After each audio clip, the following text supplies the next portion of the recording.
Siapakah sistem sokongan Nabi SAW? Rasulullah SAW. Abu Sufyan, Ikrimah, anak Abu Jahal, Khalid ibn Walid, radhiyallahu anhum ajma'in.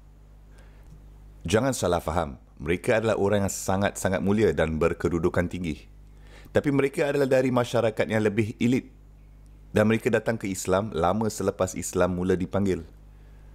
Sebilangan mereka yang elit, sebilangan orang yang berkaliber sangat tinggi. Mereka memang pun datang ke Islam sejak awal, seperti Abu Bakar dan Uthman ibn Affan radhiyallahu anhum ajma'in. Tetapi pada masa yang sama, siapakah yang menjadi intinya? Sebahagian besar dari inti itu: Bilal, Khabbab, Ammar, Ali, Khadijah, Sumayyah, Yasir radhiyallahu anhum ajma'in. Hamba-hamba dan orang yang tak ada kedudukan, dan orang miskin, dan wanita dan kanak-kanak. Mereka yang menjadi teras dan asas sistem sokongan kuat Rasulullah SAW. Mereka mungkin kelihatan seperti mereka lemah dalam masyarakat, mereka tidak begitu berpengaruh. Mereka bukannya kaya raya. Tapi kalau kita bercakap tentang siapa yang kamu mahukan untuk berada di pihak kamu, kamu ada aja orang yang kaya gila dengan pengaruh seperti Abu Jahal dan Abu Lahab. Pemimpin-pemimpin kaum suku mereka. Tak payahlah nak cakap pasal wang dan harta. Mereka ni kaya raya, kaya gila. Sangat berkuasa dan berpengaruh dalam masyarakat Quraisy tidak terhingga. Tapi adakah mereka orang-orang yang boleh dipercayai dan boleh diharap? Tidak, sikit pun tak. Tapi tengoklah Bilal dan Khabbab, Ammar dan Yasir dan Sumayyah. Mereka mungkin tidak kelihatan seperti apa-apa pun. Orang miskin, orang-orang kelas rendah, wanita dan kanak-kanak, hamba-hamba. Mereka tidak kelihatan seperti apa-apa pun. Tapi kalau kita bercakap tentang untuk berdiri kat situ dan berdiri dengan teguh di samping Rasulullah SAW dan mempunyai ketabahan yang sangat tinggi, sentiasa boleh dipercayai, sentiasa boleh diharap. Kamu tahu tak, mereka biasa menyeret Bilal di atas jalan seperti haiwan, seperti binatang. Bayangkan kamu buat itu pada sebuah tayar. Ambil tayar, ikat kat belakang kereta kita dan terus drive je. Lepas tu tengok apa jadi pada tayar itu. Dan kemudian juga bayangkan itu dilakukan kepada manusia. Diikat di belakang kuda, sebat kuda, kuda lari. Dan Bilal diseret melalui sepanjang jalan. Cuaca pula 40 ke 45 darjah, cuaca terik padang pasir. Cuba letakkan daging ke atau apa ke, dan letak saja di bawah sinar matahari panas terik, atas konkrit. Buangkan saja di luar sana dan lihat apa yang berlaku pada daging itu. Bayangkan, seorang manusia dilemparkan ke atas pasir dan batu besar diletakkan atas dadanya dan dibiarkan pada 45 darjah bawah cahaya matahari padang pasir yang panas terik. Dan lepas tu ditinggalkan kat situ. Boleh cuba bayangkan apakah manusia itu kena lalui. Dan kemudian itu dengan sikap yang sangat boleh dipercayai dan sangat boleh diharap apabila dia diberitahu, sakit kan bro? Orang yang menyiksanya berkata, best tak tu? Sedap tak? Dan ketika dia menjerit dalam kesakitan kerana aib, kerana penderitaan dan penyiksaan dan penderaan, dan mereka berkata, kami akan melepaskan kamu sekarang. Kami melepaskan kamu sekarang juga. Tapi kamu kena katakan tidak ada lagi Islam, tidak ada lagi Allah, tidak ada lagi Muhammad, tidak ada lagi Al-Quran. Itu je. Kalau kamu buat itu, baru kami akan melepaskan kamu.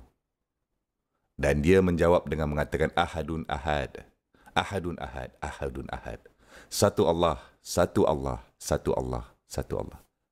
Kamu semua tidak boleh mengambil ini dari aku. Dan bayangkan seseorang wanita disiksa selama berminggu-minggu. Berminggu-minggu. Kemudian dia dilemparkan ke atas tanah.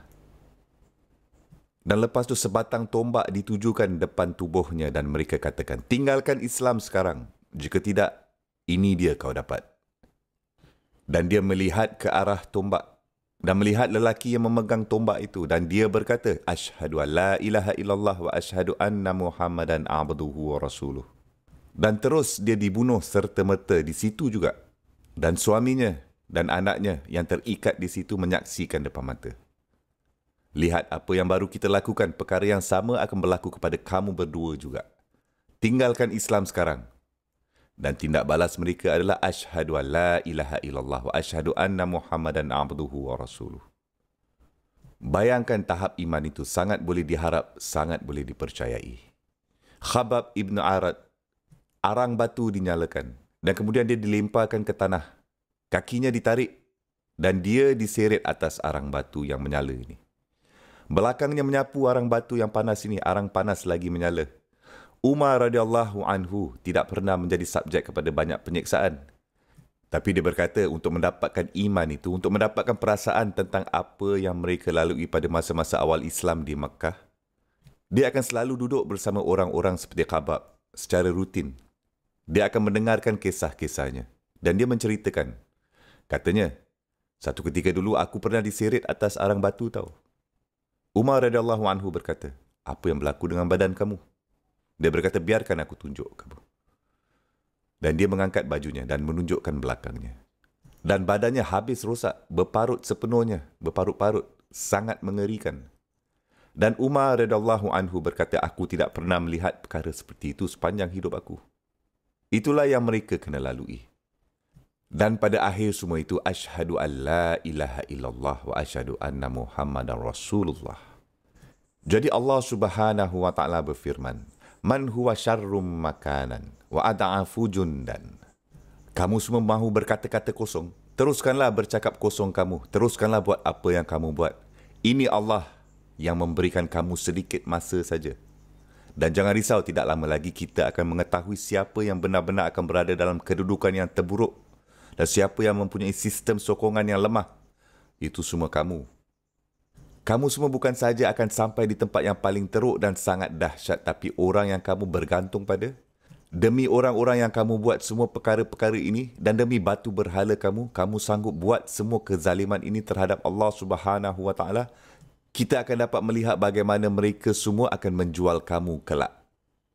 Tetapi orang yang berkorban demi Allah Subhanahu wa taala dan Rasulnya sallallahu alaihi wasallam, Allah Subhanahu wa taala akan menjagakan orang-orang ini. Muhammadur Rasulullah sallallahu alaihi wasallam akan berada di sana untuk ummahnya. Beliau sallallahu alaihi wasallam berkata, pada yaumul kiamah, cari aku di 3 tempat. Aku akan berada di sana untuk menjagakan kamu. Tempat nombor 1, di mana perbuatan amal kamu ditimbang. Kamu memerlukan timbangan perbuatan amal baik kamu untuk menjadi sedikit lebih berat. Jangan risau, aku akan berada di sana untuk mencari kamu. Aku akan bantu kamu. Kamu telah berada di sana untuk aku. Kamu memilih aku daripada kata-kata kosong orang yang lain yang ada di sekitar kamu di dunia ini. Jangan risau. Aku akan berada di sana untuk kamu. Tempat kedua, carilah aku apabila kamu kena seberang jambatan Sirat. Aku akan berada di sana untuk kamu, membimbing jalan kamu. Dalam hadis yang disebutkan dengan indah, Rasulullah sallallahu alaihi wasallam akan berada di sana memotivasikan dan mendorong orang-orang yang beriman. Pergi, ikut nur, ikut cahaya, pergi, jalan cepat. Bayangkan Rasulullah sallallahu alaihi wasallam bersorak untuk kamu dan memotivasikan kamu. Kamu boleh buat ini, kamu orang baik, kamu akan dapat selesaikannya. Dan akhirnya aku akan berada di Al-Kautsar. Setelah kamu semua selesai berurusan dengan semua kesukaran dan semua perjalanan yaumul kiamah, aku akan berada di sana berdiri di air Kautsar. Apabila kamu semua mula merasa sangat-sangat dahaga, aku akan berada di sana untuk melayan kamu dengan air yang segar dan manis, tak dapat dibayangkan, yang melegakan dahaga kekal abadi. Air minuman jannah. Dan aku akan memberikannya kepada kamu dalam cawan dari tangan aku sendiri. Bayangkan Rasulullah sallallahu alaihi wasallam berdiri di situ, mengisikan cawan dan memberi kamu cawan air. Ini dia, minumlah ini. Kamu juga mari sini, nah minum air. Bayangkan cinta yang beliau ada pada orang-orang ini. Dan inilah sistem sokongan yang saya mahukan. Subhanallah.